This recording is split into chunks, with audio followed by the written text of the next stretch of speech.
Okay, so it's 11:03, so I will go ahead and get started. Hi, everyone. Thank you so much for joining us today. My name is Kenya. I am the co-chair of the Financial Literacy Committee, and I would just like to welcome you to session two of a three-part session on financial literacy. Today's session, we'll be talking about wealth building, and we have two amazing speakers who will kind of do a panel style for you today and talk about some really great topics. So we have Jonathan Sparrow with She Is Hope Realty. He is a certified investment property specialist. He'll be talking to us today about investment properties and giving us some great information on how we can begin that process to continue building that generational wealth for ourselves and also for our clients. And so we'll be using some resources that he provides for us today. And then we have Phil Atwan, who is just an amazing speaker. He's one of the founders of the Exchange Resource Incorporated. Phil began his career in 1992 in marketing and sales with a large title insurance company. He is right here from Southern California, and we are so grateful that he's here to talk to us today about 1031 exchanges. He's spoken all across the nation to different organizations and associations about 1031 exchanges and the tax deferred exchange focus. So we are just grateful for them today. Jonathan's going to start for us. So go ahead and take it away. Thank you, Kenya, and I'm very excited to be presenting with Phil. Appreciate the opportunity to be with you today. So I'm just going to share my screen. Where did it go? Here we go. All right. Okay. So the way today's going to work is I'll do a, kind of just an overview, a brief overview of, what it means to invest in real estate, why one should do it, and some ideas about, if overcoming resistance to investment properties even in the softer market of today, pricing is still at relatively historic highs that might, present some obstacles for folks to get themselves motivated to buy. So we'll talk about some of that, why we should do it, a few examples, and then turn it over to Phil, who's really going to get into a much deeper dive on not just 1031s, but the nuts and bolts of how investments will work and how you can maximize some of your tax strategies in doing so. So without further ado, I'm Jonathan Sparrow. I'm a board member of She Is Hope LA. I'm a realtor with She Is Hope Realty. And so what we're going to talk about today is a few topics. How is real estate an investment? Kinds of real estate investments, what some of the economics of real estate are, how passive income can be very powerful, a little bit of preparation to buy real estate, and then the 6 and 7, usually I talk about, at the end of the program, so I'll leave 6 and 7 out until the end. So how is real estate an investment? And there's, 4 different ways, and there's more, right? And primarily, I'm going to be talking about residential related real estate. Of course, commercial real estate is also an avenue for folks, and it's a little bit of a different kettle of fish, whether you're doing a large apartment complex or whether you're doing a shopping center or a mall. We really will be focusing on what is more common in the industry and frankly, more common for families and individuals. So some of the examples of how it's an investment is home appreciation, right? Your home is an investment. And we never should really estimate the power of equity. So, if you buy a $500,000 home with 20% down, you take out a mortgage, you have $100,000 in equity. And, a lot of us, may think about this as very intuitive and we know it, but there's a lot of folks who they don't think about real estate as much as we do. And so creating equity appreciation is a key component, and we'll find out how that can be very powerful, in terms of coupling it with generating revenue. As a homeowner or as an investment owner, real estate, if you've got a fixed mortgage, then it's a hedge against inflation. We've all seen the numbers. Mortgage rates are at 6%, rents are rising faster than that. So if you bought a house 2 years ago, your rates aren't going up. And it really is a powerful tool to not just build equity, but really keep your payments flat. And it's just, most people don't think about it that way. And we think about it a lot. But as we talk to our clients and as we talk to folks in, our various, circles and communities, I really feel like this doesn't get enough traction and showcasing. Passive income, really, this is in the residential context is, owning a condo, a 1 to 4 unit, quadruplex or even a duplex. And this is where, you get a monthly check every month for owning the property. And interesting enough, as a landlord, rents are going up. And so there's this, there's lots of debate about how fast rent should versus could. And that won't necessarily be a topic for today. But just know that, in terms of a landlord's perspective, rents are a powerful way to create passive income. And then finally, and really Phil will get into this, in his presentation, there's tax benefits. The ones we think about the most are property tax and mortgage interest, and there are, standard deductions that make it somewhat relevant. And then there's 1031 exchanges and other investment strategies, which, we will get into shortly through Phil. So these are the types. Your home, as we talked about, rental properties, vacation properties. So this is an interesting one, right? Most folks don't really think about vacation properties as an investment, but they really are.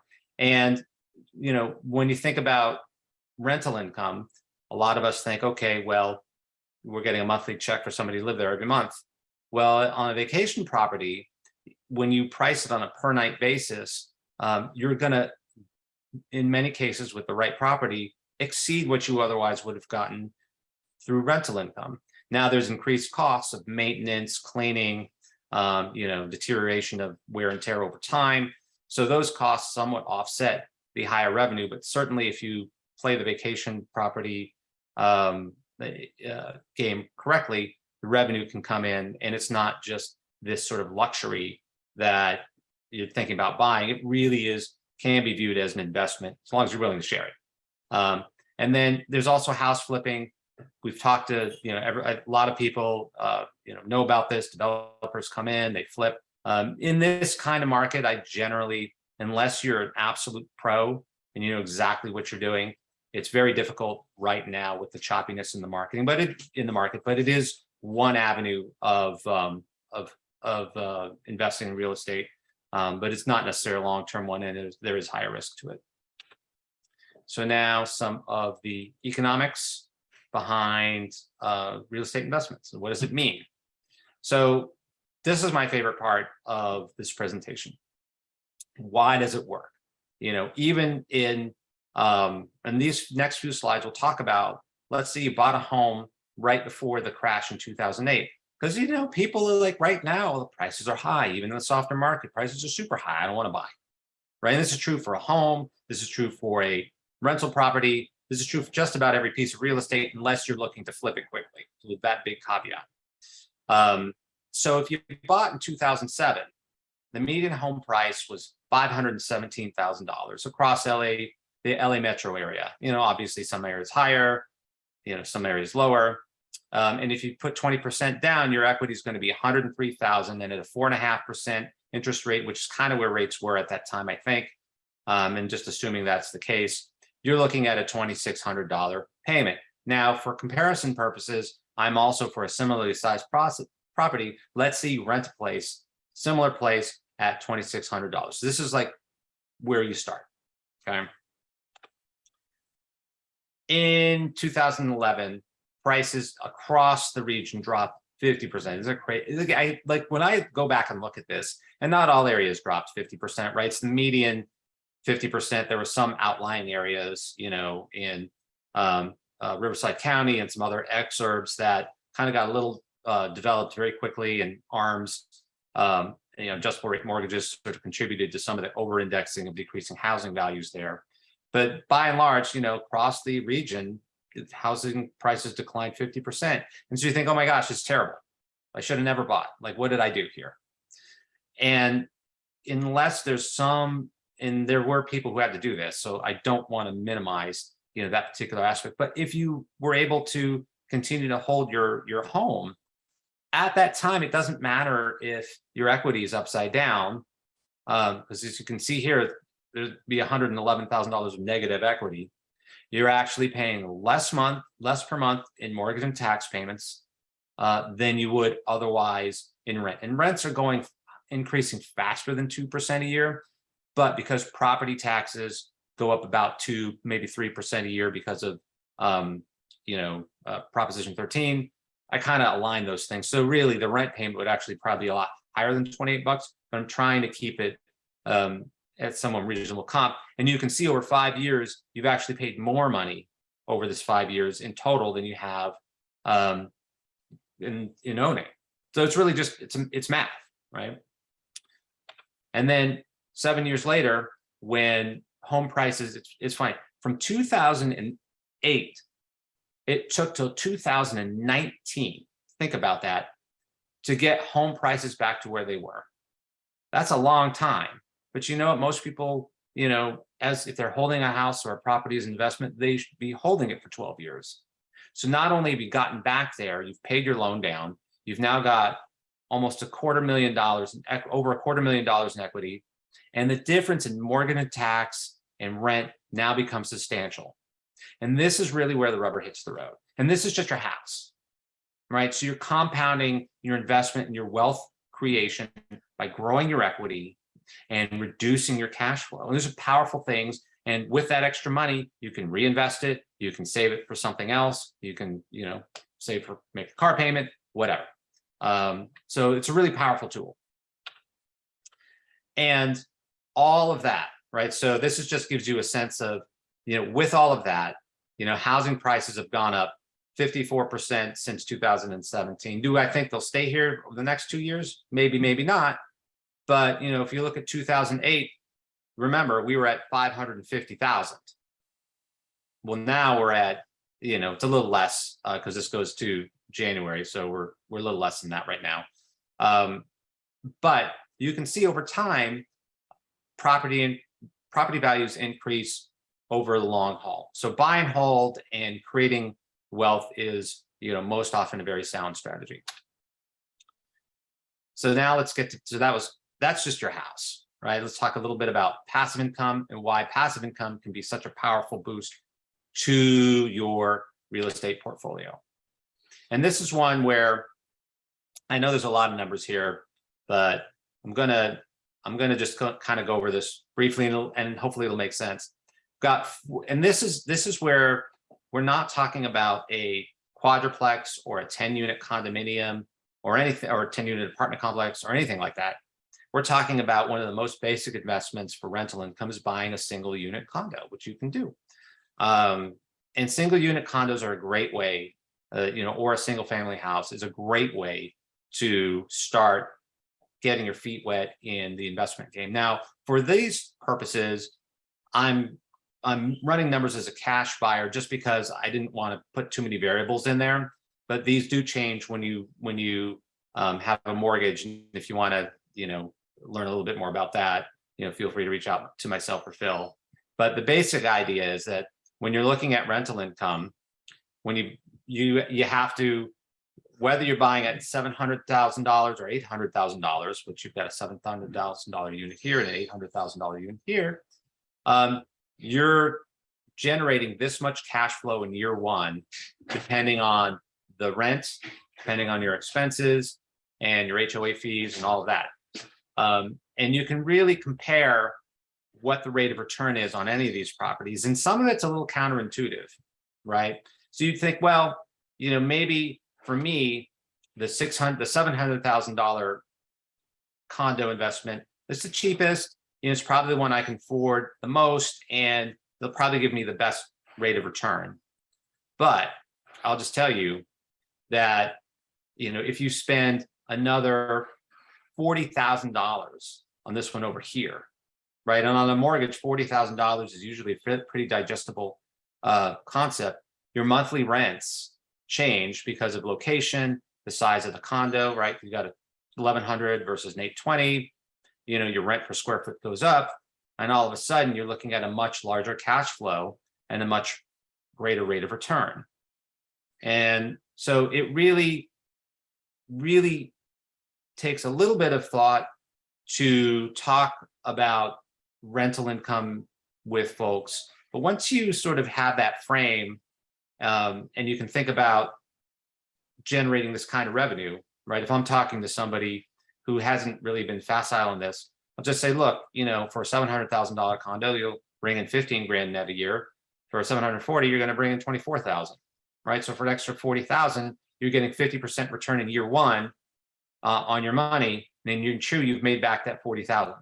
So it really is a powerful tool to compare, various investments and to show people, look, you spend this money, you're going to get this income back. And there's one thing I really want to point out on this. So it's not just the fact that you can generate this rental income, right? It's, when you buy is unrelated to, let me restart that phrase. The price you pay and the revenue you generate are not necessarily related to each other in terms of when you should buy. And the reason I say that is, I ran this analysis, let's say, I think it was in March. And you can see the one on the far right, Barrington, that was $740,000. Maybe in today's market, you can pick it up for 700, right? It just depends. So let's, for giggles, let's talk about it that way. And let's say you didn't buy, and let's say you waited 2 years hoping prices would go down. Well, in 2 years, let's say it went down $40,000, $50,000. In 2 years, you would be missing out on over $50,000 worth of cash flow. So if somebody's afraid to buy an investment because they're worried about price, just one concept is, if you don't buy now, there's cash flow that you're missing out on. So it's really important, I think, to help people manage those expectations and to overcome those objections when you're talking to somebody about passive income in real estate. I'll keep going. And then here is, and I won't go through this one, I know it looks scary, but really all this does is it shows you how rental income grows over time, your rate of return grows over time, your equity grows over time, and this is your incremental equity. And you can see over 10 years, and with various assumptions, all of a sudden now you've got, over 10 years, you theoretically could make $112,000 in equity, plus, you're now at $18,000, per year, and your cumulative cash flow is $165,000, which is over here, right? So it's a lot of money to make over 10 years when you're spending $700,000 on a rental unit. Just some food for thought when thinking about investment income and passive income. You can now see off of one condominium how powerful wealth creation is in terms of income.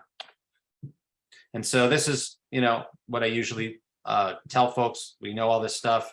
I don't really need to, go over these. Just really more buyer strategies for that. And then I think that is where I stop my presentation. And then I think, Kenya, we probably roll into Phil and then do, questions at the end, right? Cool. All right. So now I have the pleasure of turning it over to Phil Atwan and hearing more about 1031s and tax strategies and other investment strategies, and really looking forward to this. I'm very excited. Thank you, Jonathan, and good morning, everybody. I'm really honored to be with you all. Kenya, thank you for making this happen today. I appreciate it.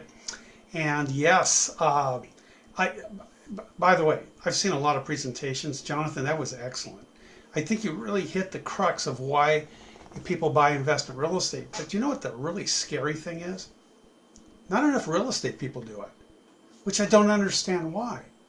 Because I've been in the real estate industry, beginning with Safeco Title Insurance, for those of you who go way back, later on to Chicago Title, and then transitioning into the exchange division, and then us leaving and then starting our own gig, back in 1999. Now check this out, folks.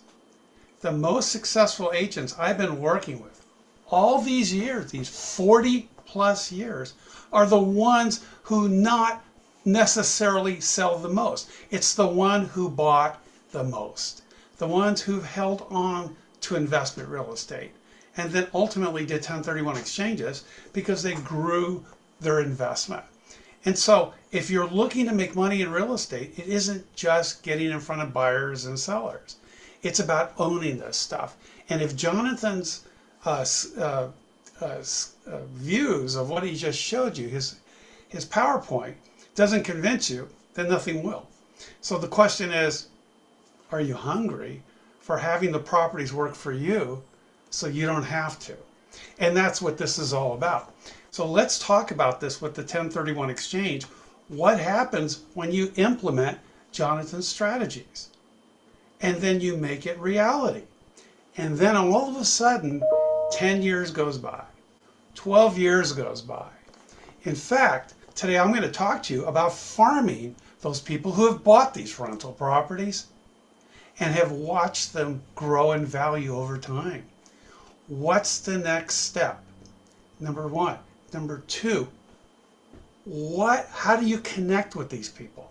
Other than talking about how great your company is or how great you are, because frankly, they don't care. They care about their situation. So my question is, what can you talk about that is important to them? That's what it's all about. That's how you build a relationship.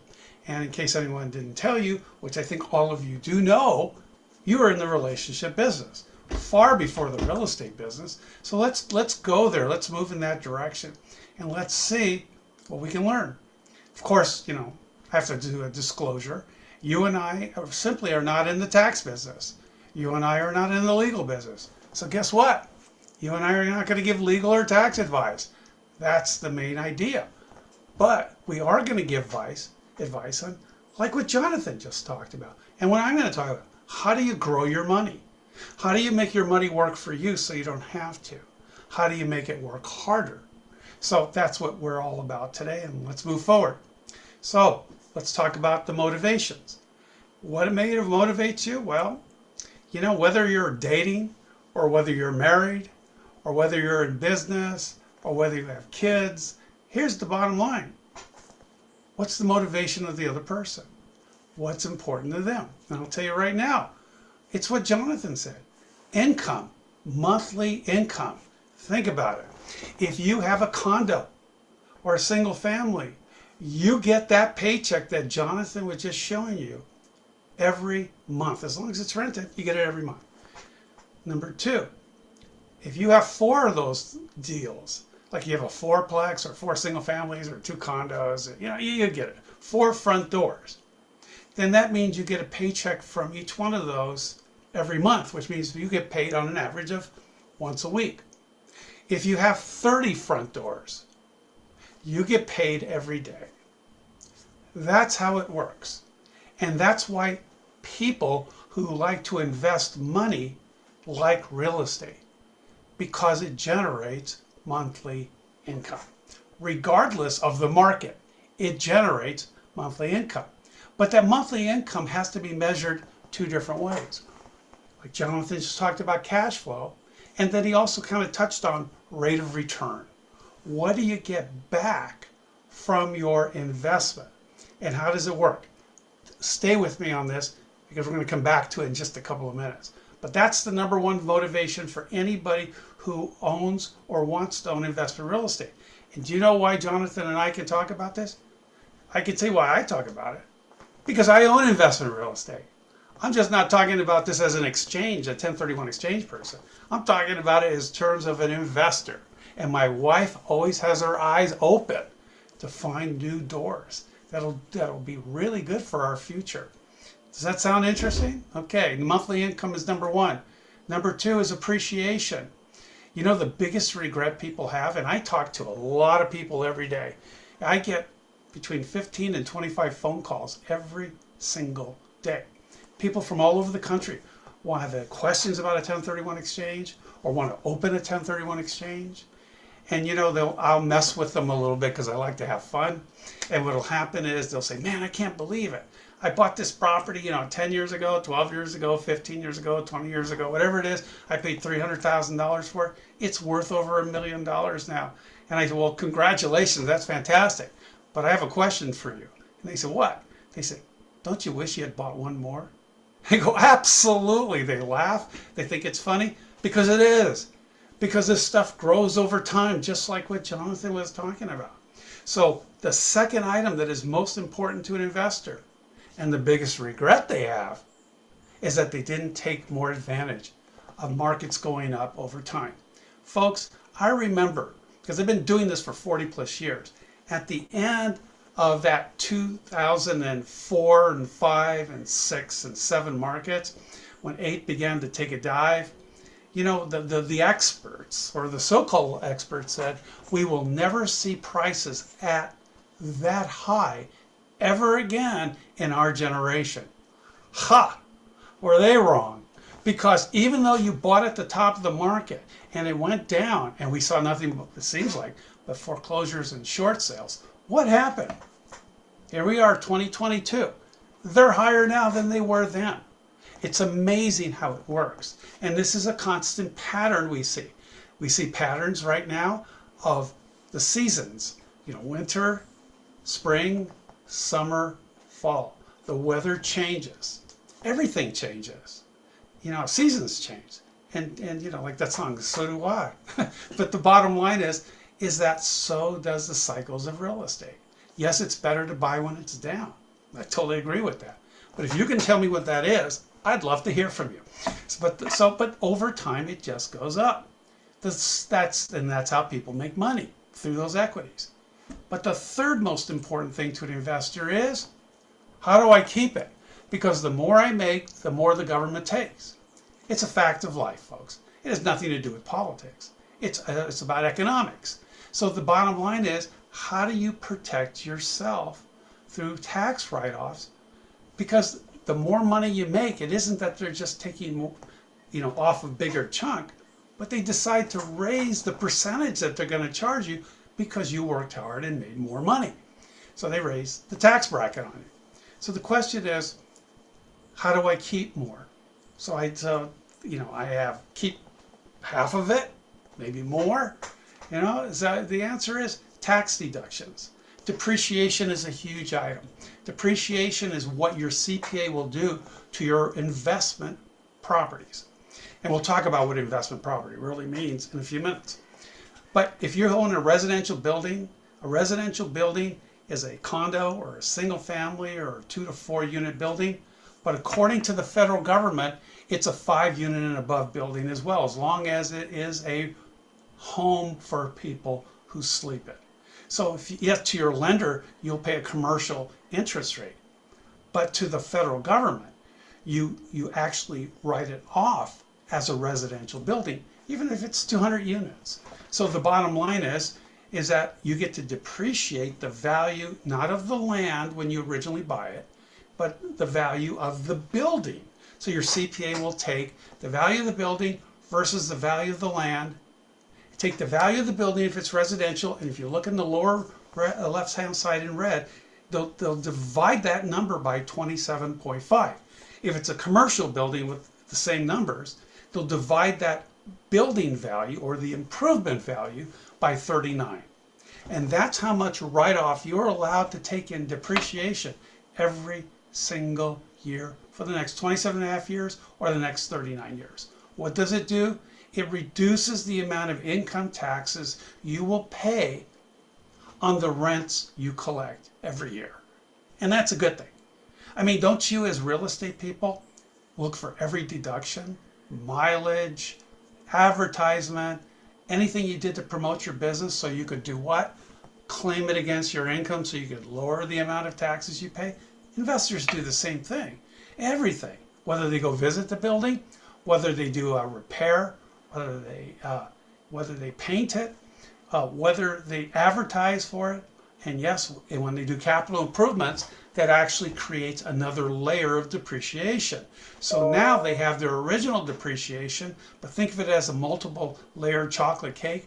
They come up with a capital improvement, they spend $100,000. Now they have a second layer of depreciation for another $100,000, 27 and a half years if it's residential, 39 years if it's commercial. What does it do? It reduces the taxes you pay on the rent you collect. So that's it. These are the 3 most important items to an investor. It's really that simple. Income, appreciation, and tax write-off. But the big question is, how do I do better? How do I make it work harder? So let's just pretend you own two properties, property A and property B. You bought them both same month of the same year. They're identical properties, same square footage, they're the same floor plan, same lot size, they're in the same condition, and believe it or not, these two properties that you own, A and B, you closed escrow not only of the same month of the same year, but they're next door to each other. They're on the same street in the same city. They're identical properties except for one thing. A has more equity than B. For whatever reason, maybe you did a principal pay down faster on the loan, or maybe you refinanced B and took equity out, but for whatever reason, A has a lot more equity. It could be paid off, it could be not paid off, but a lot more equity. Whereas B has a lot less equity. So let's do a little comparison. Remember we said with income, it's all about cash flow and rate of return? So let's take cash flow. Which one of these two properties will cash flow better for you? Would it be A, the one with more equity, or B, the one with less equity? Did you say A? Well, you're right. Why? Because you're not paying as much of a loan, which means you're able to keep more of the rent. So that's a perfect scenario. In fact, paying off your rentals is a perfect scenario. If your hair is this color, if you are retired, then you need as much cash flow as you can possibly get, because that's what you're going to live off for the rest of your life. That makes sense? But the next question is, which A or B, which one gives you a better rate of return based on the amount of equity in the building? We've already established that A has far much more equity than B does. So which one, based on rent and expenses, gives you a better rate of return of the amount of equity you have invested in the building? Did you say B? You're right. Because I have less invested in B in terms of equity, but B can charge the same amount of rent as A can. Isn't that interesting? A can't charge more for rent because it has more equity in the building. Folks, this is an interesting phenomenon. I hope you get this. The higher the equity, the lower the rate of return, because you cannot charge more for rent because you have more equity in the building. So what do people do to fix that? They look at the bottom on the right hand side. They re-leverage. They either borrow off the building and buy another unit that's going to also produce income, or they'll sell it to buy a better property, or maybe it has more doors. Maybe they're going to go from a single family to a threeplex or a fourplex. Whatever the case is, they're going to re-leverage to have more doors that pay them rent every month. Number two, let's talk about appreciation. Which property will appreciate faster, A or B? The answer is, did you say neither? You're right, it is neither. Why? Because equity has nothing to do with how fast a property appreciates. These two properties are next door to each other. They're identical buildings. They're even at the same floor plans. They're going to appreciate based on the comps. So equity has nothing to do with how fast or slow you will appreciate. It's by virtue of the fact that you own the building.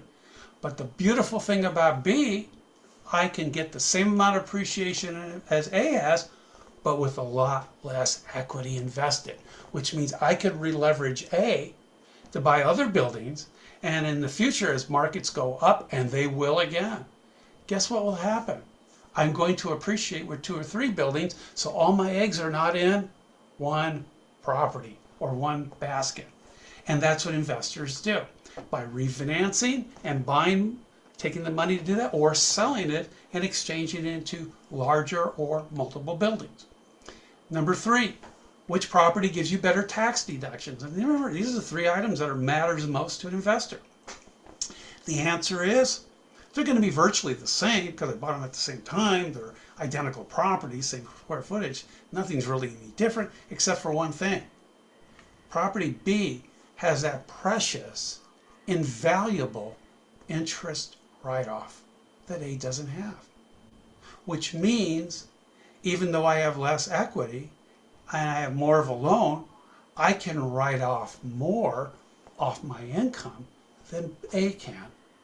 which means I put more in my pocket percentage-wise than the government does. Does that make sense? That's what people do. That's why people own investment property, and that's why they either borrow and refinance or whatever, and then sell, or sell and then do a 1031 exchange. Okay, so what happens if I decide to sell? Well, you'll pay taxes. It doesn't matter if it's your principal residence, your second home, your vacation home, your rental, or your business use property. When you sell, you will pay taxes. Here's a little something for you to think about. The more you make, the more they take. Or how about another one?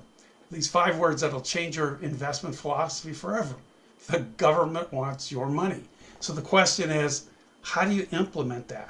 And how do you, if you are going to sell, what does it look like? Well, at the end of the day, and we're not here to give legal or tax advice like we said earlier, the sales price minus the adjusted basis of the property equals the capital gain.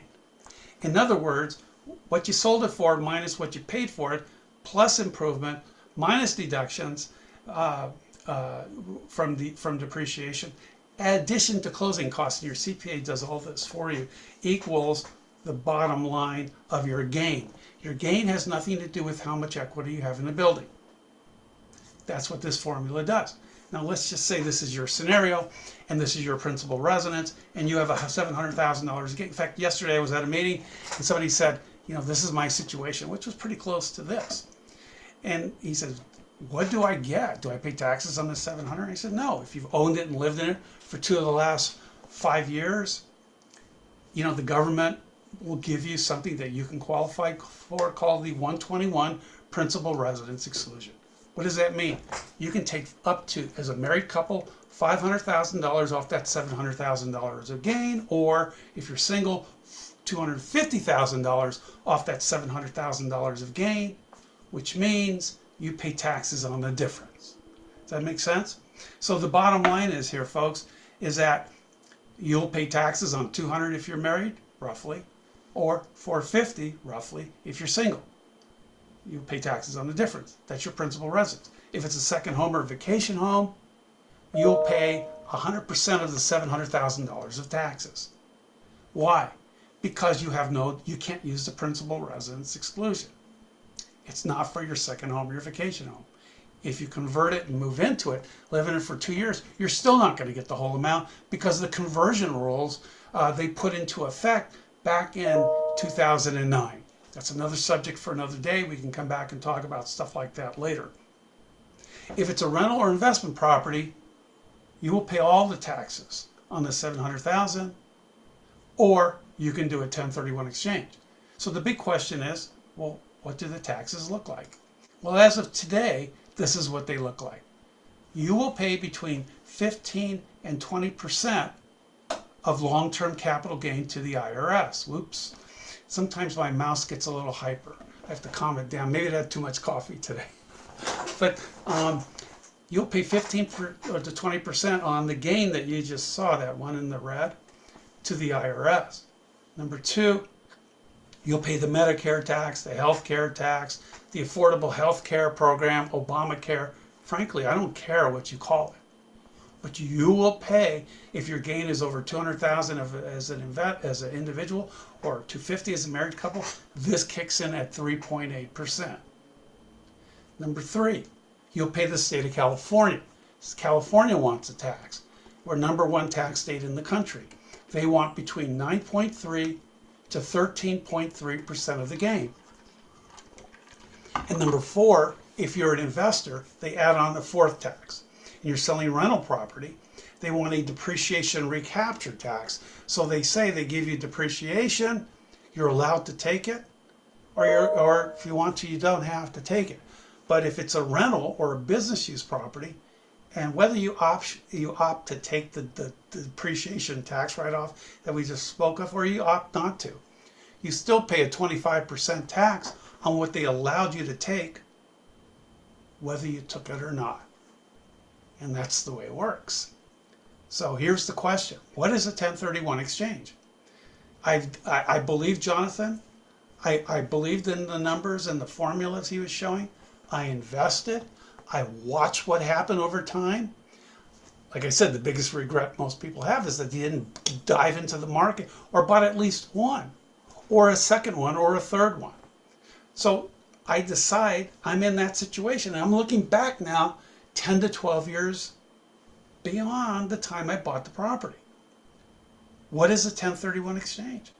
It allows you to list and sell your property, your rental property, and to exchange it by selling to one party and buying from a different party another property you're going to use as investment. It allows you to take that basis, what you paid for the first property that got adjusted, into this new property. It allows you to take all that capital gain that you would normally pay taxes on, and it puts the gain into that property. So you're literally transferring your gain and your basis into a new or other type of investment property, which defers, it's not tax free, it defers your gain. So you don't have to pay the tax to go into a better property that'll give you more income, whether you're buying more units or bigger units. Other properties, especially if you diversify, gives you more appreciation. You can defer the tax to get to that point. And if you're, especially if you're buying up, it gives you additional layers to your cake, additional tax write-offs, additional depreciation. So you can go into a newer property, better property, someplace else that is better for you. You're just simply growing your portfolio of investment real estate by deferring the tax. So, okay, Phil, I understand. I'm going to defer the tax. I'm going to go into better properties. I'm going to make more money, or I'm setting myself up because Jonathan said, and he's right, rents go up over time. I don't see too many trends of them going down. They tend to go up. That's why, you know, LA and the state is always talking about rent control, right? Because it's always going up. They're not talking about rent control because it stays flat or it goes down, right? So here's the deal. What happens if I exchange a couple of times or 3 times in my lifetime, or I just keep the property I have and I watch it grow, and you know, the rent goes up, equity goes up, and I decide to sell it when I'm 95 years old. Don't I get a special senior discount when I sell that property? Well, maybe a fast food place or a restaurant, but definitely not with the government. Because when you sell that property, you will have a taxable gain if you don't do another 1031 exchange from the sales price, like we had that other slide, minus that adjusted basis from the first property going all the way into this property, and the difference is my gain, and I will pay those tax rates, which are today's tax rates, not tomorrow's. God only knows what those are going to look like. But the bottom line is we'll pay those tax rates on our gain when we sell, even at 95 years old. But what happens when I die? What happens if I pass away? Well, that's a spiritual matter. I guess we can talk about that at another time. But as far as this is concerned, folks, if you have your property in a trust, or you consult an estate planning attorney and set the vesting up, the ownership or the title up in such a way, and you pass, your heirs who inherit the property, whether it's your surviving spouse, your kids, whoever those heirs of yours are, receive this property at a stepped up basis. Now, what does that mean? That means I bought for $300, and over time I've exchanged, or the values have just gone up, and now it's worth $3 million. If I cash out, it's $3 million minus the adjusted basis, whatever it is at the time. Let's call it $300,000. I paid $2.7 million of capital gains tax. And those numbers I just showed you. Or the basis gets stepped up to the fair market value of the property the day I pass. So it goes to my kids, it goes to my heirs, it goes to my surviving spouse at $3 million, or whatever the value is the day I died. Which means they can sell the property and pay zero. Nothing. None of that stuff you just saw. This was enacted by the government in 1954. And the government has given us this gift because of death and to help out the families. And it's called a stepped up basis. Again, your clients need to speak with their CPA or the estate planning attorney to figure out what route is going to be best for them. Next, oops, I'm going to pass this up. I'm going to go right to this. So how do I do a 1031 exchange? I'm taking a listing. You know, maybe I contacted my title rep, my favorite title person. They gave me the absentee owner farm package list of all the rentals, whether they're condos or single families, 2 to 4 units, 5 units above. And if you're not doing the residential thing, industrial, commercial, it could be self-storage facilities, gas stations, car washes, shopping centers, whatever it happens to be. Your title person can provide you for those properties that have been held for 12 years or longer, which means they have a hefty capital gain. Perhaps, and perhaps, it's time to releverage the equity based on what we just discussed. So, how do I set up a 1031 exchange? Well, the first thing you do is you ask this question. Why are you selling and what do you plan on doing with the proceeds? Now, folks, if this is an investment property, you have to ask that question. Because for them to do a 1031 exchange, first thing they need to do is talk to their CPA to find out, is it worth it for me to exchange from a tax point of view? And number two, what do I have to do? And by the way, if it is a thing for them to do, guess what they're going to need? They're going to need you to help them buy a replacement property. So not just are you going to help them with their listing, but you will also help them to go out and buy another piece of property. Or you can refer them to another agent from another area where you can get a referral fee. But that's a good thing for you, and it's a really good thing for your client because they get to defer the taxes. So how do we do this? First thing you have to do is you have to hire a company like ours, an accommodator.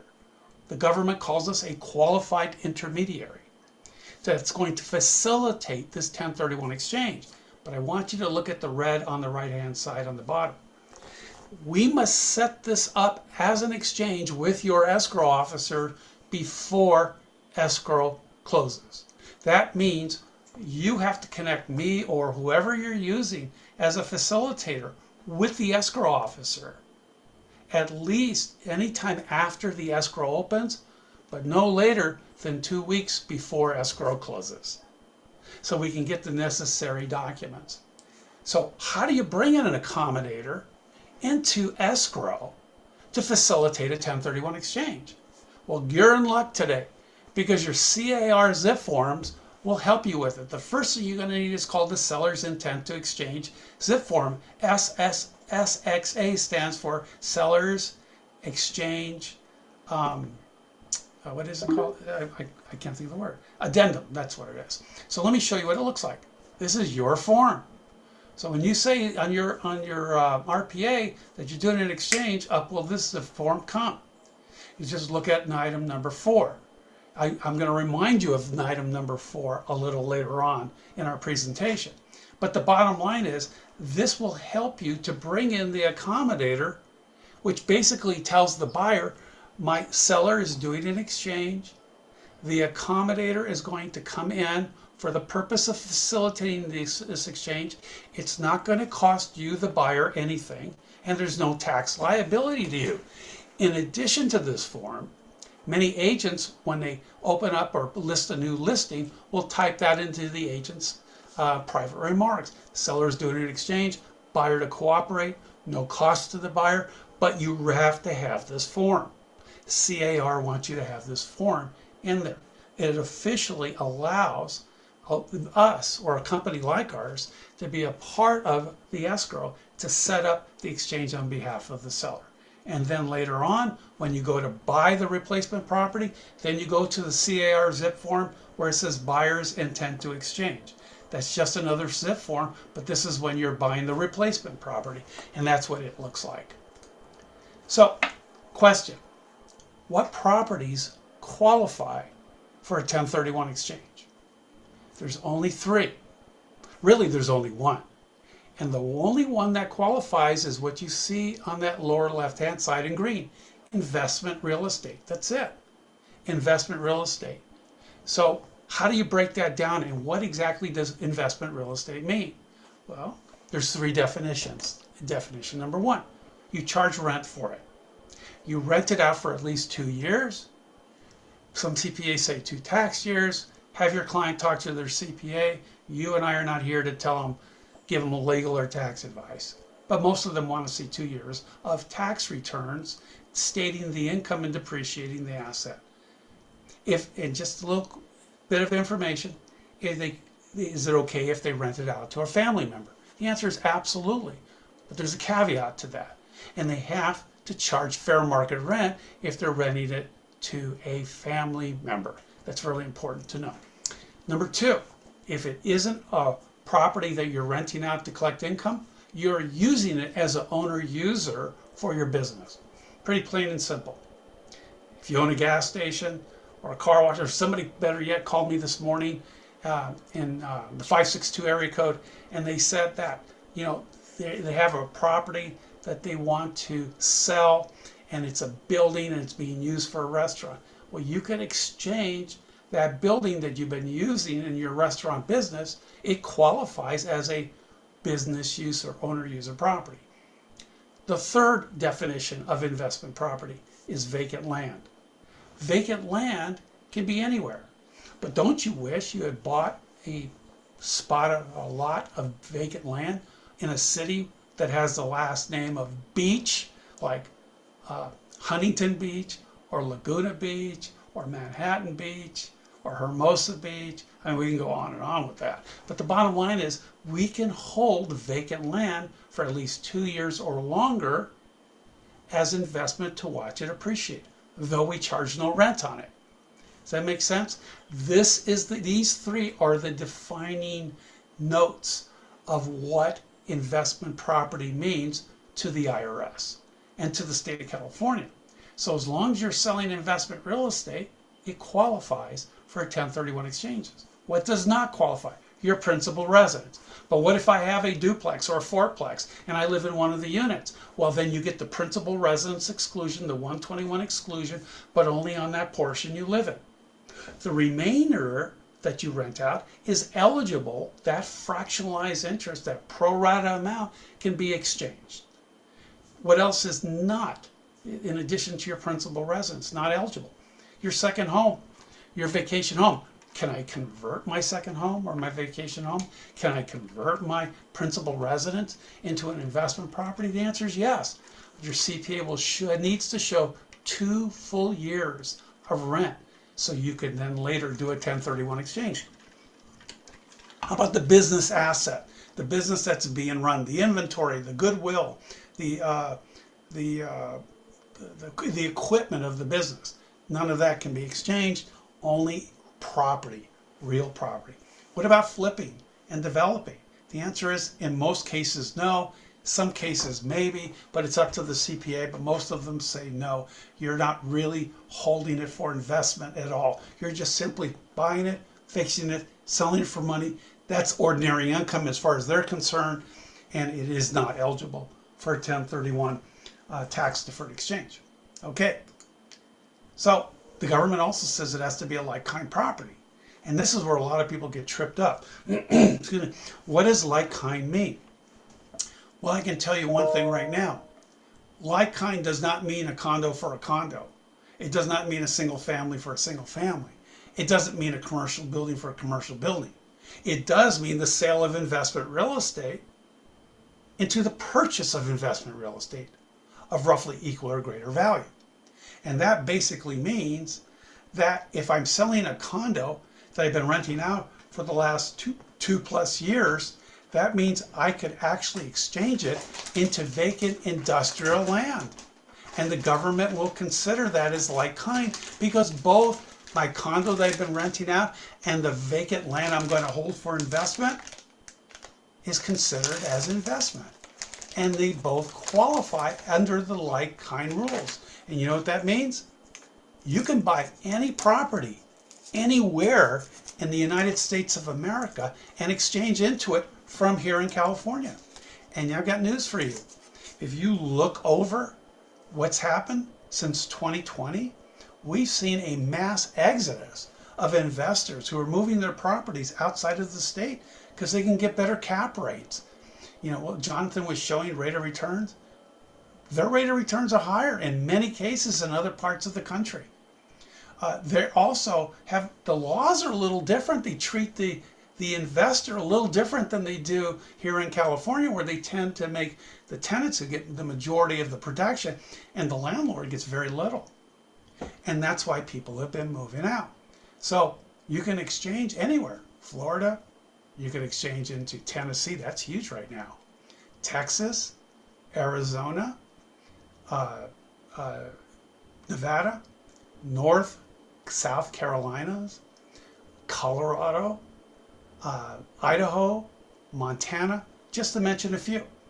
Investors are moving their properties all over the place. And if you're not getting in front of these people, you're missing those opportunities of creating a new listing and a sale, and then possibly for you a purchase as well. Now, we don't have a lot of time here today, but I want to go over some of the different kinds of exchanges that you can utilize. I want to actually touch on the top two, the ones you will use the most. The rest of those, maybe we'll come back and do an advanced class where we talk about build-to-suit, hybrid, those type of exchanges. But for today, I want to talk about the two that are used the most. Number one is called the delayed exchange. The delayed exchange says this: I've set up my 1031 in escrow with the accommodator before escrow closes. Once the escrow actually does close, that timer starts ticking that you just saw. The government says, and this is very important, you have 180 days, which is a little less than 6 months. So don't tell them 6 months, because 6 months is about 183 days, depending on the calendar year, whether it's leap year or not. You have 180 days to close your purchase, beginning the day you close your sale. The second you close, the timer starts ticking for 180 days. That makes sense? If the 180th day lands on a weekend or a holiday, when the county recorder is closed, the title company is closed, the escrows company is closed, we're closed, you ain't gonna do an exchange because you have to close it within 180 days. There is no next business day. It's that day or earlier, not next business day. That's very important to note. Number two, the first 45 days of that 180 days is deemed as the identification period. What does that mean? That means you have between today and 45 days after the sale closes to figure out what you're going to buy. You can list up to 3 properties under the 3 property rule on an identification sheet. Make sure you send it to your accommodator before the end of day 45. Could I change that list of properties? Because maybe one of those properties I looked at and the inspection report was horrible. Maybe a buyer bought another one, or another buyer bought that property, or maybe the seller decided to yank the listing off the market. Whatever the reason is, you can change that list 100,000 times, but not after day 45. That's your drop dead deadline to submit the list or to make the last change to those 3 properties. You can change it as many times as you want, but you can't go over 3 properties on that list at any given time. So the bottom line is most people will wait to the end of the 45th day to submit that list, so they're not constantly identifying and then changing and re-identifying and changing it, and it's confusing. So some of them just wait towards the end and then come up with it, make one last change, maybe the night before. So this is the most important part. Now remember I said in that zip form, I said look at item number 4 on the seller's intent to exchange zip form. Item number 4 allows you to put a contingency that the seller you represent, you will negotiate with the buyer who's going to acquire your seller's property, that says you reserve a contingency to extend the escrow if my seller hasn't found a replacement property and gotten into escrow yet. The contingency can read anything like, well, actually, they have a contingency in that zip form, but I think it's a little too much. I think you have to negotiate a little bit, put some finality of time to it, because there is no time finality to that one. And basically it says you can put in a 30-day extension. So what does that 30-day extension do? It pushes back the 180 and the 45 days because there's no closing yet. It pushes it back 30 more days, which is a great thing for your client who hasn't found a property, hasn't gotten an accepted offer, or gets into escrow, gets an inspection report and finds out that property is Pandora's box. They just don't want to open it up. So they say, you know what? I'm going to bypass on that property and back out. It doesn't start ticking the closing until they agree to it. They find a property, get into escrow, approve that physical inspection on that new property, and the prelim if they want to make sure there's no cloud on title, and ultimately then release the contingency and close the sale. And that is a huge tool more and more agents are beginning to utilize, because the key to the exchange is buying a better property. It's re-leveraging the equity for what? Income, appreciation, and tax write-off purposes, to grow your portfolio so the portfolio works harder for you so you don't have to. That's what it's all about. Next, some people say, but what if opportunity knocks on my door and I open it up and it's an incredible property, and if I don't jump on it, I will lose it, but I have to close a purchase first? That's an option. What if the other thing is, I'm afraid of that 45 days, extension or no extension? I have cash, and I can either pay cash, or I have cash where I can put a nice hefty down payment and I can get a loan from a bank. I would rather close my purchase first to make sure I've got the right property, and then close the sale up to 180 days later. Can I buy first, close my acquisition, and then sell and do a 1031 exchange? And the answer is yes. It's called a reverse exchange. A reverse exchange allows your client, through us, the accommodator, very important. You just can't buy without an accommodator. You cannot sell without an accommodator. We have to be involved in every escrow. But here's the deal. We'll set up a holding corporation. We will take title to the property they're selling the day before they close their new purchase. And once we take title to that property they're selling the day before they close their new purchase, then the next day they can close that purchase. And then that's when the clock starts ticking, the day we take title to that relinquished property, and they have 180 days to close a sale. And many people feel more comfortable with that, or like I said, opportunity was knocking on the door and they wanted to take advantage of it. It requires, you'll see in gold on the right hand side, upfront cash and or financing. It requires that we set up a holding corporation that'll take title to either the one you're selling the day before you close your purchase, or if you're going in all cash, the property you're buying. We have to hold one of those properties. So folks, that's how it works. It lets you close the purchase first. And I bet you've got some people out there that are very nervous, who says there's just not a lot of inventory. What if I don't find it? Well, that's when you either do the reverse exchange, or you utilize item number 4 on that SXA form with contingency language and release it as soon as you've found and got into escrow and approved the inspection report and the prelim. So now you can close it and you don't have to worry about the identification because you're already in escrow on what you want to buy. There's a hybrid exchange. We can save that for another day. It allows you simply to combine delayed and reverse exchanges if you're selling multiple properties to buy one big one, or if you're selling one to buy multiple properties. What happens if the timing isn't right on all of them? The government will let us blend reverse and delayed exchange together. That's called a hybrid. There's something called a build to suit exchange. That's for another day as well. It's when you could actually build the improvements with the cash that comes out of the sale, not just buy the property, but build the capital improvements that will go into it. Again, that's a big deal. We won't talk about it today, but this we will talk about today. What are the IRS's mandatory monetary replacement questions or requirements? I want you to think about this. This is really important. You know why? Because a lot of people get this wrong. And when you get it wrong, you pay taxes. So let's get it right. So I'm going to answer the questions that most people ask. How much do I have to buy my new property for? And how much do I have to reinvest? Do I get to keep back my original down payment for the property I'm now selling? What about all those capital improvements I had to pay to invest in my property or repairs?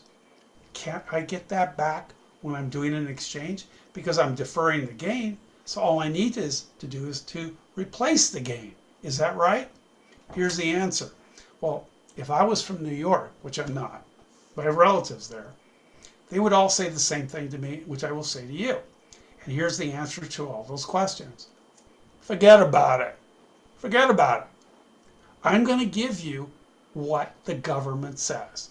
So let's look at it. Number one, all the cash from the sale. You know what the word all means?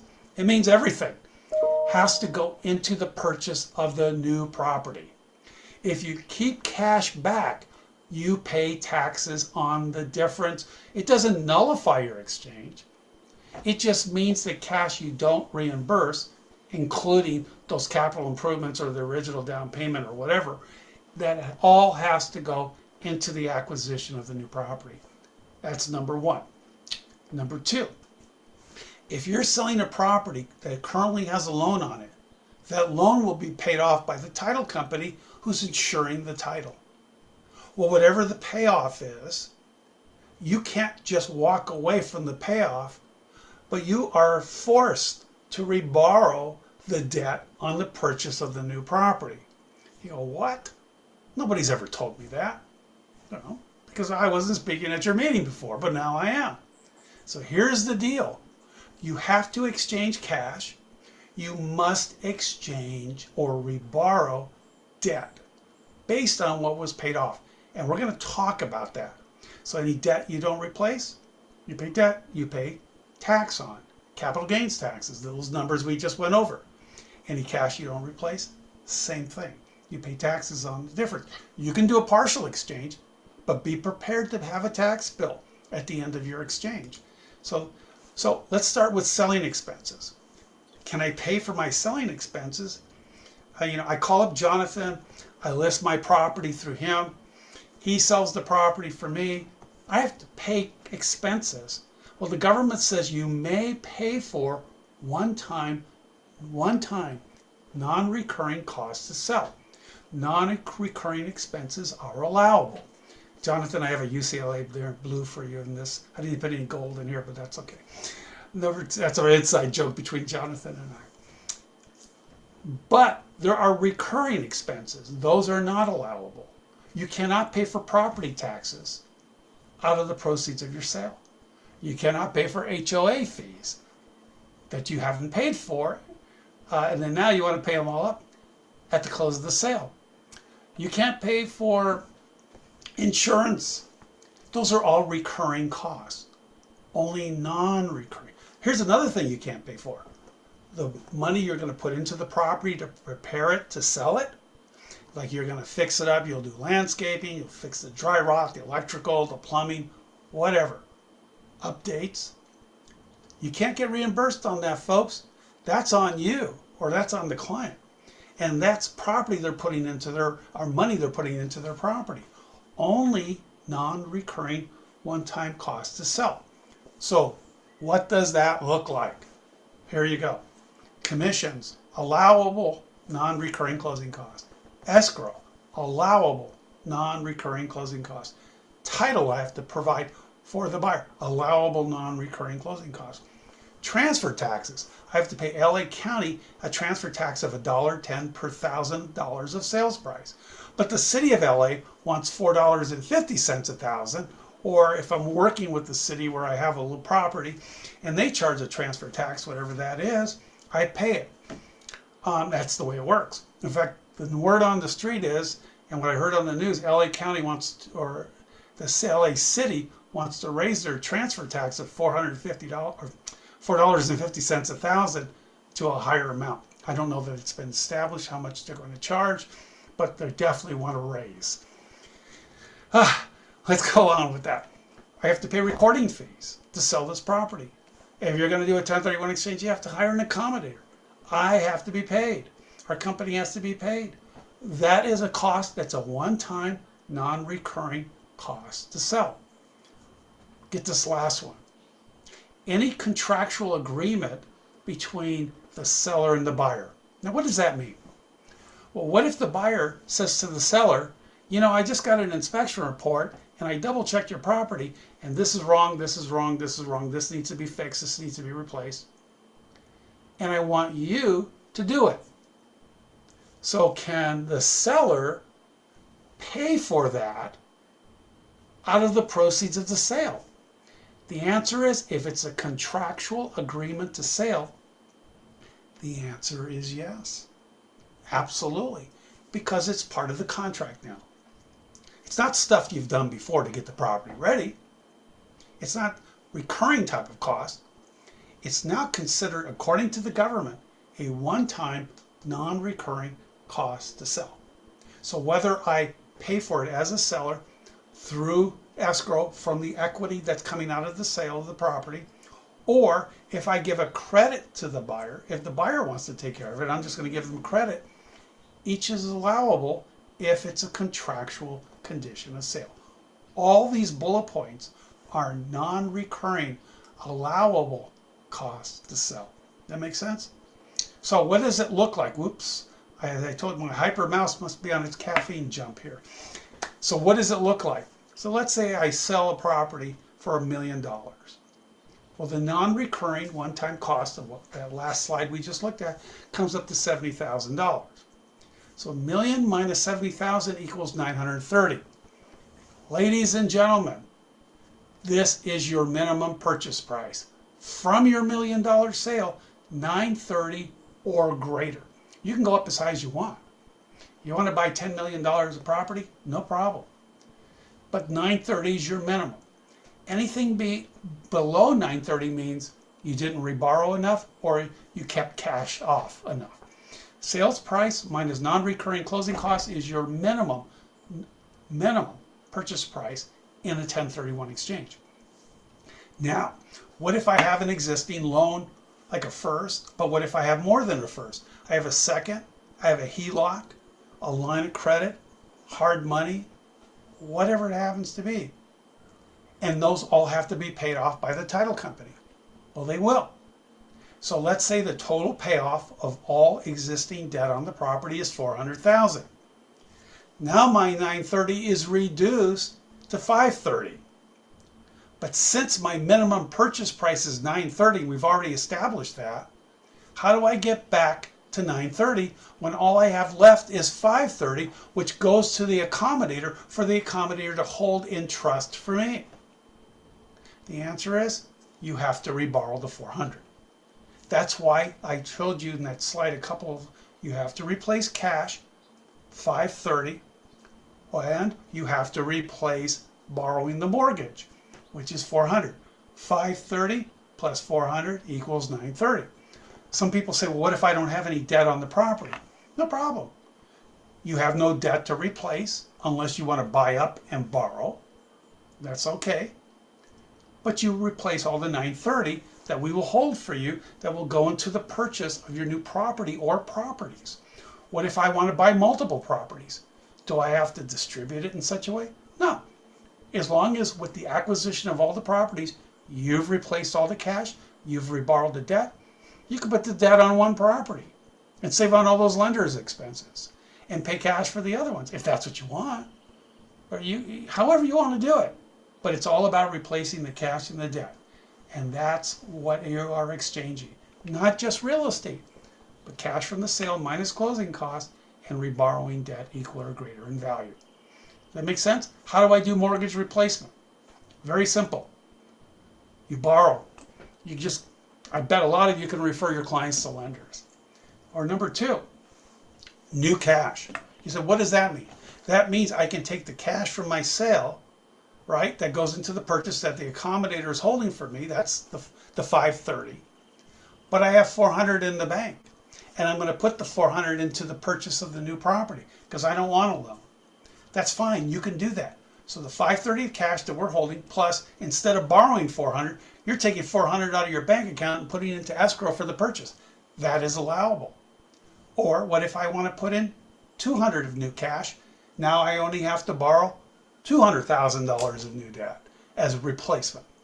So new mortgage or new cash, or the seller of the property I'm going to buy is going to carry back the 400 for me. That is allowable. Or I could assume the seller's loan as long as it's 400 or more, or any combination of all these items, these bullet points in front of you, is considered as good replacement debt, good replacement mortgage. How about my EMD money? Can I have the accommodator who's holding my funds advance the cash into my new replacement property escrow? Absolutely, no problem. Not only will we do that, but we'll also give you, so you can give to your agent who's representing you on your replacement property, a verification of funds letter, so you know exactly how much money we are holding for your client. And that is a lot easier to negotiate, knowing that here's the money. So, and it's pretty nice if you're going to, but when you go to borrow, that the lender knows how much money you're coming out of within this 1031 exchange. Some people ask me, well, what happens if I haven't closed my sale, but I've been proactive? I found a replacement property, but I haven't closed my sale yet. Where does the EMD money come from? The answer is from your client. They can take it out of pocket or wire it to escrow for the new purchase. And then, if they wish, they can ask escrow for a reimbursement at the close of the purchase because the EMD money came out of their pocket and not the accommodator's funds that they're holding on the client's behalf. Either way, it's allowable. What do I have to be careful of when I'm shopping for an accommodator? I'm certainly not here to promote my company today, but I am here to tell you this. When you promote an accommodator, you got to make sure that is a safe, reliable place to hold your money. So let me give you some suggestions. This is what we do. I think this is the highest standard that there is in the industry out there. I think you should hold your accommodator very, very, how can I say this, accountable to your client to make sure that, that this will happen. They will do the following things. Number one, please have them never commingle funds with other exchanges. Every client needs to have a single client trust account. Never, ever commingle. Those are the easiest properties to target from people out of the country or in the country who are hackers, who try to steal from exchange companies, from escrow companies, and from title companies. Single client trust account, never commingle. Number two, make sure it's never in a corporate account for the accommodator, because that's where their money churns in and out of expenses and income. Bad. Very easy to steal from. Number three, money can never leave the account without the client signing, whether it's they can fax it or email it, a authorization to release funds, or whether it's EMD or for the purchase of the property. The bottom line is you got to know who the client is who's asking for the money. What if somebody's lying and trying to steal? And then once the exchange company receives that information, they need to go back to that with the authorization to confirm, because they're going to get all the contact information from the client before this exchange ever opens. So guess what? We got to make sure this is still from the same place, even though we have a signature to look at and to verify, to compare to. Make sure they have plenty of bonding, errors and omissions insurance, and make sure they have lawyers who specialize in the 1031 exchange on staff. Hey, Phil, Yes. I see Lupe Perez has their hand up and thought, Oh, I'd be happy to take Lupe's question. If that's what we're doing it that way, absolutely. I'm delighted to do it. And Kenya, I saw, just did something there. Came and went. What are we doing? I don't see Lupe's hand up anymore, so let's keep rolling. Okay, Lupe, if you want to ask a question, you're certainly welcome to do that. I don't know if she put it in the chat box or not. I don't see anything in the chat box. So we'll keep moving unless somebody has a question. Remember, it has to be qualified for a 1031 exchange. Here's the qualification questions I get all the time. Can I exchange to a property I already own to build on? Like, I have a rental property, but I want to build an ADU in the back. Can I do that? The answer is no. Why? Because you already own the property. How can you exchange into something you already own? But I'm going to build. Here's the answer. The government says, forget about it. The answer is no. You can only exchange in the property you do not own.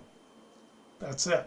Number two, can I do improvements with exchange funds after I do the purchase? In other words, I buy this property, but I want to withhold cash to do some things to the property, like paint it, replace carpet, do some repairs, maybe a capital improvement. The answer is no. The only thing you can't, because all the money from the sale has to go into the purchase of the new property, not anything you're going to do to it the next day. Does that make sense? So the bottom line is, for you to do something like that, you would have to do a build to suit exchange, but that's another topic, like I said earlier, for another day. Next, may I pay off loans on other properties I own, such as my home or my rentals, in an exchange? The answer is no. You can't do that. That's using it. It's not going into the purchase. It's going to other properties that you already own to reduce debt. Can I buy a REIT or a DST? Let's talk about that. REIT, REIT, stands for Real Estate Investment Trust. The government allows you not to go into a REIT. Why? Because you're buying shares of stock that owns property.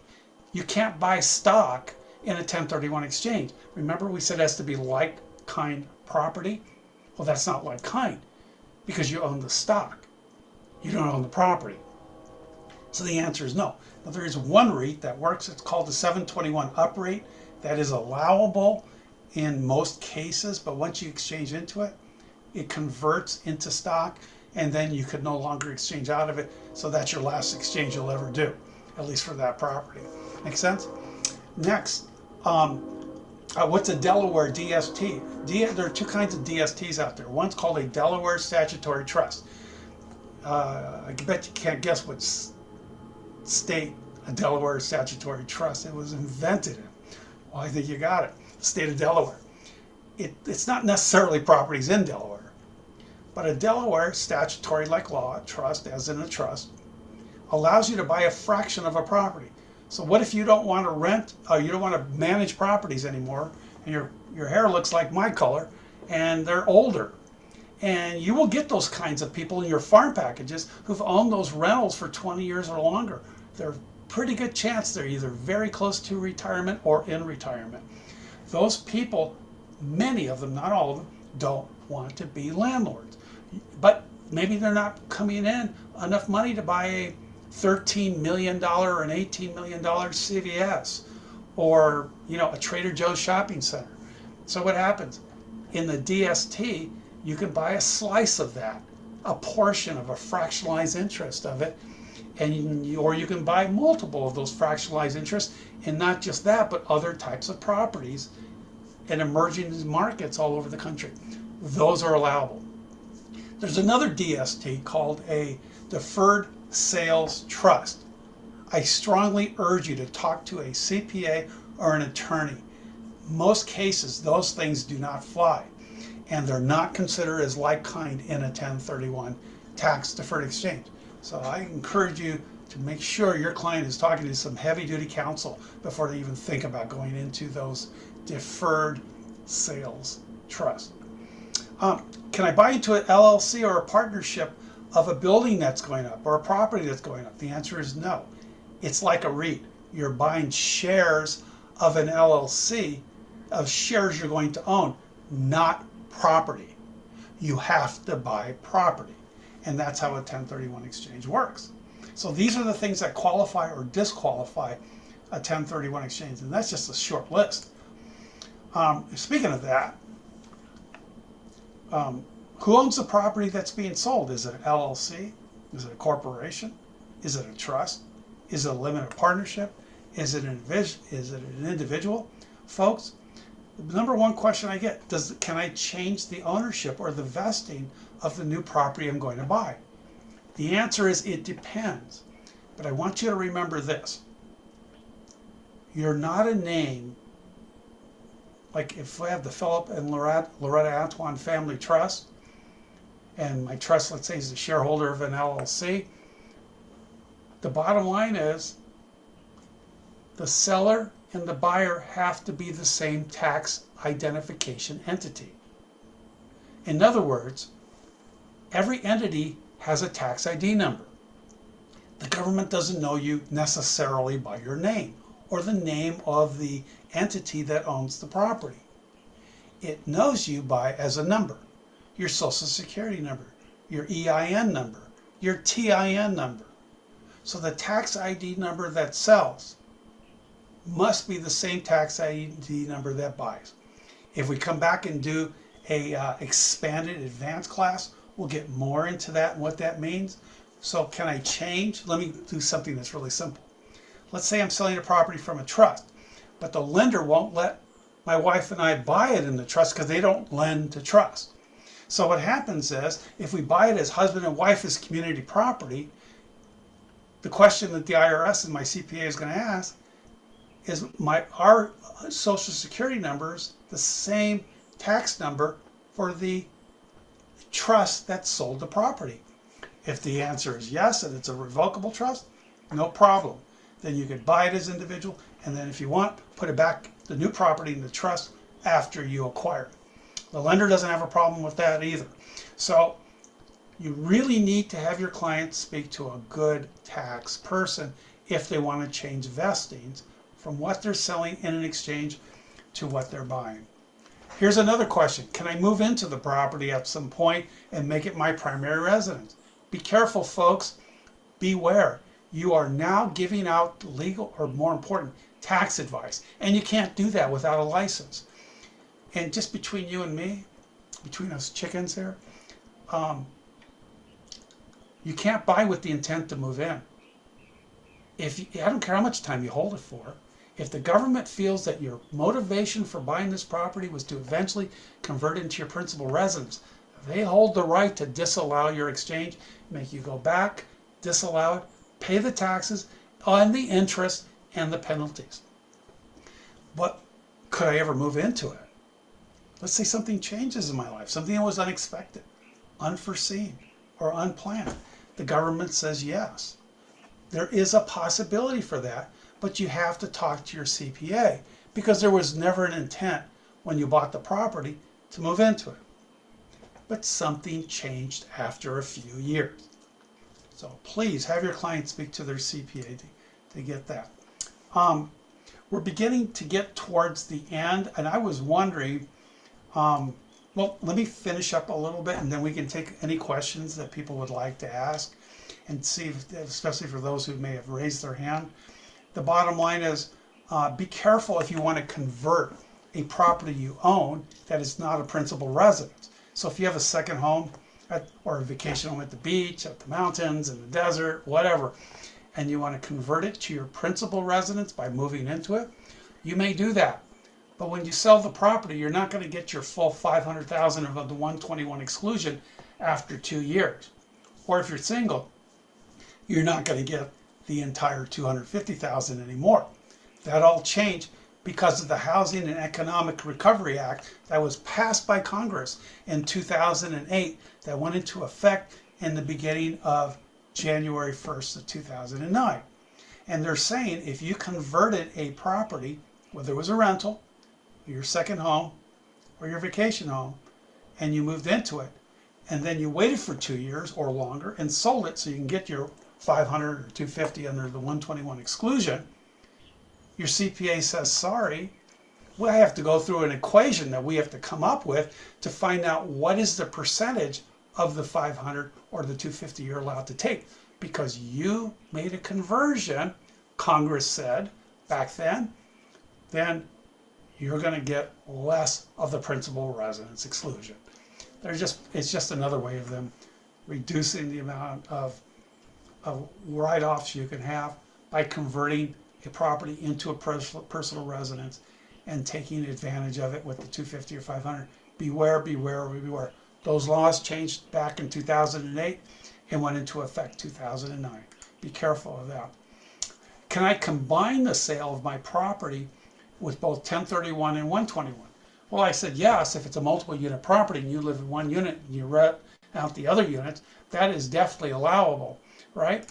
But most people don't realize if you are especially farming high-end areas, for personal residence where people bought it maybe, when after they got married and then they raised the kids and now they're empty nesters, they've had the property, 20 years or whatever, and their gain far exceeds the $500,000. So if they sell it, they're going to pay a boatload of capital gains taxes. The government said back on February the 14th, 2005, I call it a love gift from the IRS. They said on February 14th, 2005, that if you convert your principal residence of all these years into a rental property, that means you move out, you rent it out for 2 full years, 24 months, and then list it right after the 24th month, sell it and close it within a year. They will let you do a 1031 exchange because it's been a rental for the last 2 years. And they'll still give you the 500 and the 250. They'll let you do both. Most tax people don't even know this. In fact, I got this from the tax community on February the 14th, 2005, because no one could hardly believe that the federal government said that. I even have a marketing flyer on this for those of you who want to farm personal residence of people who are in this position where their gain far exceeds their exclusion. What a new way to get listings and to help your client. So that is one option. I strongly recommend that you be careful for seller. If your seller wants to do an exchange, don't carry back, because if you carry back, that money's not going into the purchase. It's going to be paid back in installments over time, whether it's principal and interest or just interest and then a balloon at principal. You can't do an exchange on that. It's too late. You only have 180 days to close your purchase in an exchange, like we said earlier, and the first 45 days to identify. Those are the rules. But there is a way to carry back if the seller has cash in the bank enough to carry back. They can lend the money to the buyer, record that against the property. There's a whole procedure of doing that, but that's not money that's coming out of the exchange. That's money coming out of their example savings account, or they're selling stock, or whatever they're doing to come up with the cash for the carryback for their buyer that they're lending. It might be a good way to go because they can get much higher interest rates probably off the carryback than they could at the bank, even these days. I'm going to pass that. I'm going to talk about this one, and I'm going to start wrapping things up. I looked at my day timer this morning, for those of you who pay attention to things like this. According to my day timer today, we have 101 days left for the rest of 2022. You know what that means in English? It means you're out of time for 2022. What you're going to seed into the ground, what you're going to reap from that seed, will happen in 2023. So here are the questions I have for you. What are you going to do to be productive in what some are very concerned about? It might be a flat market, or even maybe a declining market. Who knows? It could even go up, I suppose. But what are you going to do to create new business for yourself? To be able to talk to people who own investment property for 12 years, 15 years, 20 years or longer. Whether you already know them, or if you get a farm package and you don't know them, you can get that from your title person. How can you begin the process of creating a relationship?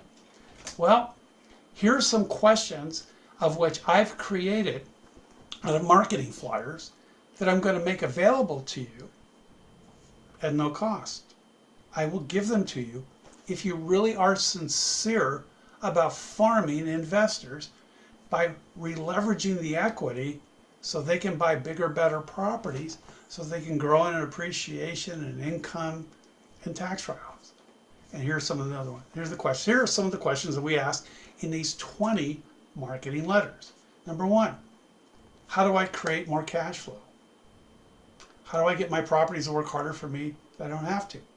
How do I measure their cash producing performance? What can I do to make the property work harder? You want to peek at this? I'll show you one. It's on one flyer. I just broke it into two for the sake of this PowerPoint. You know, everybody knows what ROI is, return on investment. You know what that is? I put down $50,000 on this $300,000 property I bought, and now it's worth $1 million.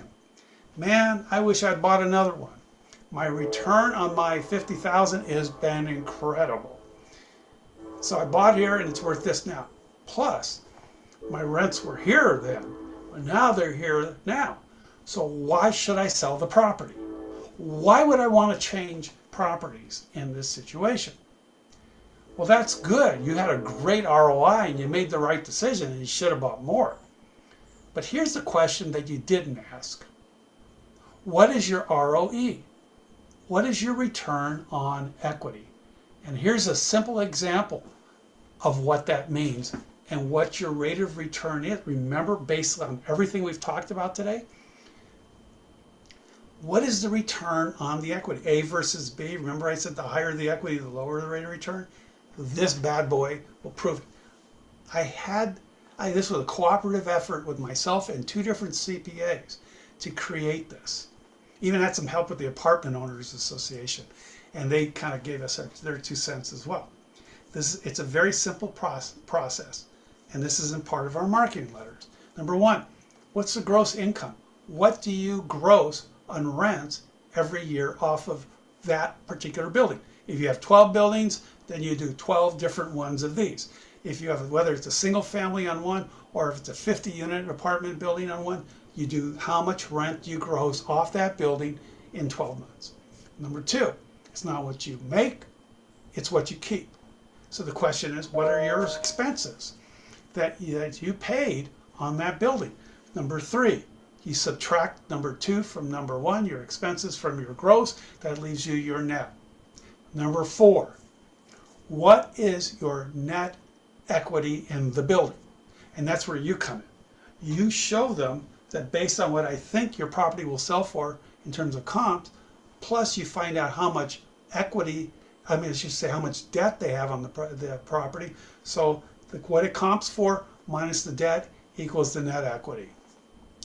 Number five, to calculate your property's cash on equity return, you take the answer to number three, the net income, you divide it by number four, the net equity, and that tells you, ladies and gentlemen, what the rate of return is off that building based on the real numbers. Now there's other issues that go into this that we did not include, like depreciation and whatnot, that will influence it, but that's almost impossible to do on a one-pager like this. This is a whole schematic thing that has to be drawn up by the CPA. But this, the tax people feel pretty comfortable with. And basically, like I said earlier, the higher the equity, property A, the lower the rate of return, versus the lower equity, the higher rate of return. This allows them to re-leverage into better properties. And this will tell them what their current rate of return is. And it might surprise you. The rate of return, in fact, if you looked at Jonathan's slides, he was really spot on. The average person tends to get between 1 and 3%, even with a ton of equity, even though they bought it for this and it was worth this, or the rents were here, but now they're here, the rate of return tends to diminish with the higher amount of equity. That means it's time to re-leverage the property and do a 1031 exchange, or borrow and then buy some more. But that's just one of our flyers. That was the end of that first question. How do I measure its cash producing performance. Number two, how do I help raise greater appreciation in my investment properties? Easy. To diversify, you need to take that equity out and have more properties so that when the next market wave comes up, an appreciation, you will grow with it. Number three, is depreciation still my friend? We didn't even have time to get into this. Here's the answer. No. Because over time, unless you're putting capital improvements into the building, your depreciation is just staying flat, but your rents are going up. You see, your depreciation isn't keeping up with your rent, which means every year the rents go up, you are paying more in taxes to the government. Next, how do I reduce the stress and time I spend managing my properties without sacrificing income and growth? The answer is diversify, or don't put all your eggs in one basket, or go into other type of triple net type properties. So maybe you're 100% owner now into a property where Chick-fil-A is your tenant, or like Trader Joe's is your tenant, or Starbucks is your tenant, or Walgreens is your tenant. And whether they're there or not, they'll sign a nice 12, 15, 20-year lease with increases, and that's it. They pay for the property taxes in a triple net lease. They pay for the insurance on that building. They pay for the maintenance and the upkeep of that building. And a lot of investors, especially older ones, really like that, or those DSTs. If they can't buy the whole thing, maybe they're going to buy slices of this. It allows them to get out of the management business. It allows them to not babysit the tenants. And it's an alternative to just staying in residential. And you can refer them to an agent who does that and get a referral fee from that. Folks, people will be attracted to sell if they find something that's better based on the rate of return of their current building that we just went over with you. How do I reduce my risk factors? Don't put it all in one property. Diversify it. Next, am I holding title to my properties in a way that will protect my estate? That's why they should be speaking to an estate planning attorney. Finding out, what happens if they decide to sell and they didn't think about doing an exchange and the agent didn't even ask anything about it. And then they get flabbergasted when they talk to their CPA. It's called, one's called preventative maintenance when you talk to a CPA first. The other one is called damage control when you close an escrow and you didn't talk to a CPA first.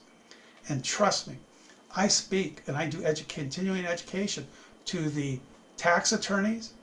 I do it for the CPA organizations, the EA organizations. I do it for the boards like yours. I do it for the California Escrow Associations. I know, I've gotten the calls. I've been doing this a long time. If they don't have a plan to be able to exchange, if that's what they want to do, they're going to get hit hard with taxes, and they're going to blame you, they're going to blame escrow, they're going to blame everybody. Lastly, how do I minimize or defer my tax burdens for myself and my heirs? Well, folks, we've created 20 different flyers, and I'm willing to give them to you today for free. All I ask is that you do this. You send me an email requesting that, and I will get back to you in the next day or two with those 20 letters. One's in Espanol, the rest of them are in English.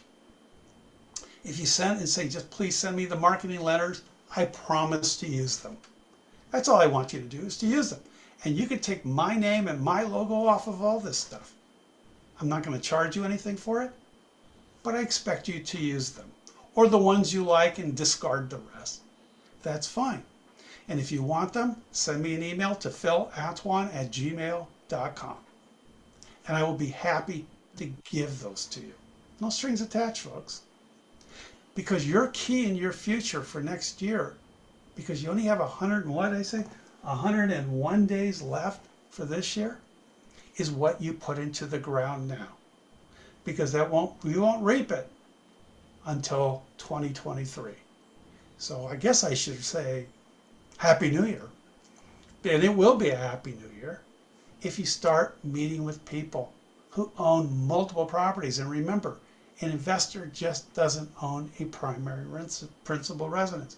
They own multiple investment properties.